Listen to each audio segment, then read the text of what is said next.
Hey guys, today I'm showing you 4 very easy ways to paint a tree.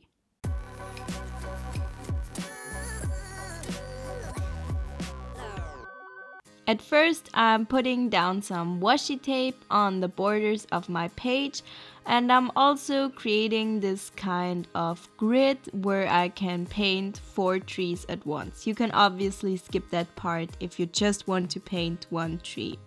And I also added some backgrounds to those grids because I thought that it would look cool if it was like 4 pictures in one. So if you're just using this tutorial to paint a tree in a landscape or something like that, then obviously skip that part. But if you're doing the same thing, that's what I did. So now I'm starting with the first tree and I'm just putting down those light green dots. I'm basically making dots but not perfect circles, but just messily putting them down with a lot of water. I used a lot of water and different kinds of green. Now I'm using a darker green. And you see that I'm just making random shapes here. I'm not trying to make sure that it looks any certain way, just organically, and the paint flows into each other then. Now onto the second tree. I started off with this line in the middle, and now I'm putting those thicker lines on the left and right side. And again, it's just messily and organically, not trying to make those lines too straight or too organized. It looks great if you have some gaps in between and if they don't have a certain order and are varied a little bit. And now I added a darker shade. I added in some black. And now onto the trunk of the tree. I used some very dark brown and then I added some branches throughout the tree, so it appears as if they are peeking through the tree. And then I added some purple dots and I just used a lot of colors in this certain tree.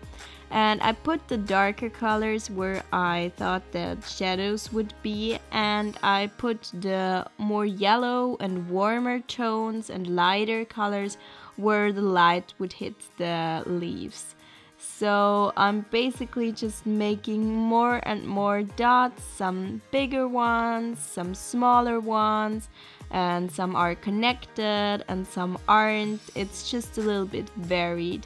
And now you see that I used a very light tone. I even added a little bit of orange in there, and then I kind of blended everything a little bit, because when you look at a tree you don't really see every leaf. You see that that's a tree and the leaves are sort of blended together, at least when you paint a tree and you want to indicate the leaves and not paint every little leaf.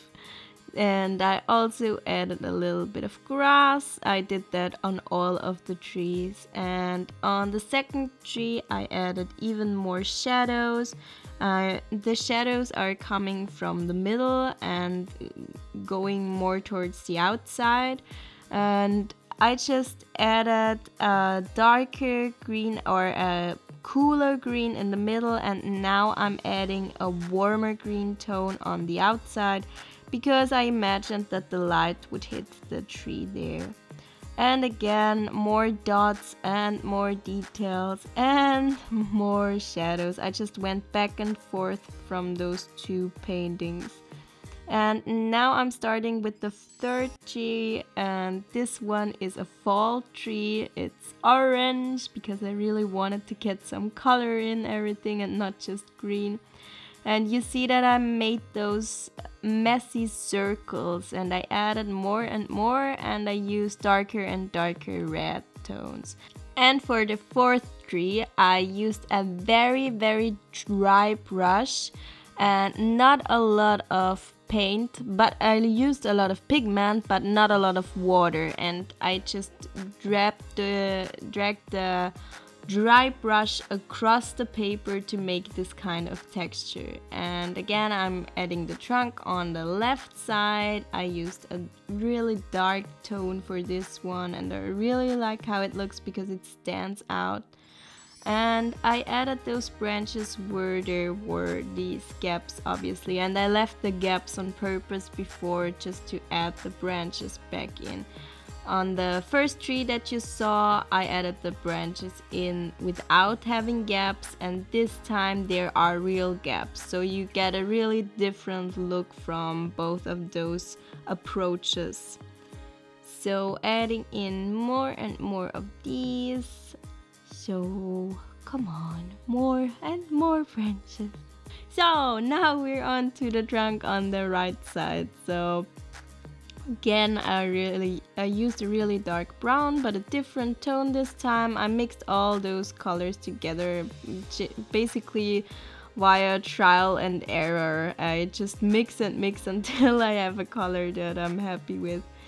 So I'm using the same technique with the branches that I did on the first tree, just making those appear somewhere quite randomly, but I think it looks cool. And yeah, now I'm adding a little bit more shadows to the first tree, just a brown tone, because not every leaf is going to be super bright and orange, because the ones that have more shadow are going to be more brown, obviously. So don't go too bright when you do those nature type of things, because it will look way more natural if you don't go for the super vibrant colors. Unless you're trying to have this kind of look, obviously. So then I added even more shadows. I'm just basically doing everything over and over again with those trees. There are these kind of techniques and you just repeat them, and you start with a light tone most of the time, and then you go darker and darker and darker, and you just put the dark tones where you think that the shadows would go. And if you want to look at reference pictures of trees, then do that, because then you will find out where the light hits the tree and where there are shadows, and it's just easier that way. So these are the finished paintings. I really hope that you liked this video, and if you did so, please subscribe to my channel. I'll see you next week. Goodbye!